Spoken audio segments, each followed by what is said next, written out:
मुख्यमंत्री अशोक गहलोत अपनी फैमिली के साथ मतदान करने पहुंचे थे। गहलोत अपनी पत्नी, बेटे और बहू के साथ वोटिंग के लिए गए। अशोक गहलोत की पत्नी और बहू का नतीजों को लेकर क्या राय है और उनसे बात की हमारे संवाददाता निर्णय कपूर ने। गहलोत साहब ने अभी अपना वोट डाला है सरदारपुरा के इस पोलिंग बूथ पे और उनकी धर्मपत्नी और उनकी पुत्रवधू हमारे साथ हैं। परिवार क्या सोच रहा है इस क्रूशल मौके पर, पहले आपसे 2 मिनट बात करना चाहेंगे। आप क्या मानते हैं, आज का दिन बहुत क्रूशल है, क्या लगता है राज बदलेगा या रिवाज बदलेगा? सभी यही सवाल। पहली बात, राजस्थान में इसको क्रूशियल दिन नहीं कहते हैं। मतों का अधिकार एक त्योहार है, जैसे हमारे हिंदू धर्म में दीपावली होता है। और आज सभी जोश के साथ दिए जला करके आज कांग्रेस पार्टी को पुनः जिताएंगे, ताकि चौथी बार मुख्यमंत्री जी अपना कांग्रेस की सरकार बना सके और ज़्यादा से ज़्यादा राजस्थान में सीटें आएँ। इस विश्वास की वजह?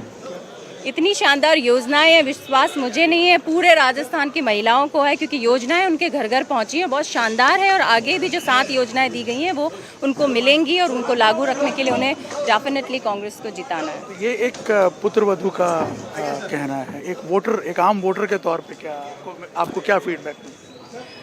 जब कोई घर का व्यक्ति बीमार होता है और उसको अपनी घर की ज़मीनें बेच के इलाज कराना पड़ता है, और तब मुख्यमंत्री जैसे भगवान के रूप में आके चिरंजीवी योजना देके जाते हैं, उसके घर की बिकी हुई ज़मीनें बचाते हैं, उनसे पूछिए कि वोट की कीमत क्या है।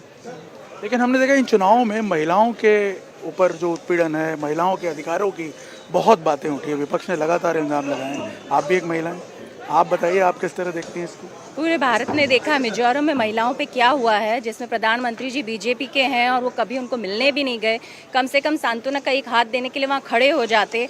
पर राजस्थान के मुख्यमंत्री सदा यहाँ की महिला बेटियों के साथ खड़े हैं, उनकी पीड़ा के साथ खड़े हैं और उसका निवारण कर रहे हैं, कठिन से कठिन ऑर्डर दे करके। एक सवाल ये है कि गहलोत साहब लगातार ये कह रहे हैं कि मेरे नाम पे आप वोट दीजिए, ये मान के चलिए कि 200 की 200 सीटों पे मैं लड़ रहा हूँ, लेकिन उन्हें चेहरा नहीं घोषित किया गया अभी तक। तो उन्होंने जब ये कह दिया कि 200 की 200 सीटों पे मैं लड़ रहा हूँ, और क्या चाहिए?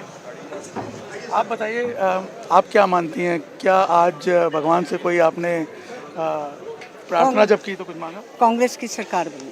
अच्छा, क्या कुछ बात होती रही इन दिनों में प्रचार के दौरान गहलोत साहब से? क्या आपसे डिस्कस करते थे? मैं खुद उनकी मतलब जानकारी रखती हूँ और बातचीत, हम परिवार में बैठते हैं तो सभी तरह की बातें होती है। तो कुछ राजनीति पे भी चर्चा? हम सब भी करते हैं। अच्छा, क्या बातें होती हैं?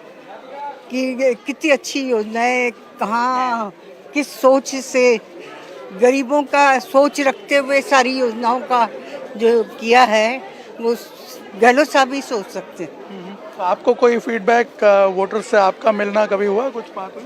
नहीं, मैं इस बार बहुत कम घूमी हूँ, हमेशा घूमती थी। इस बार मैं अपने स्वास्थ्य कारणों से नहीं घूम पाई। क्या लगता है दोबारा वापसी होगी?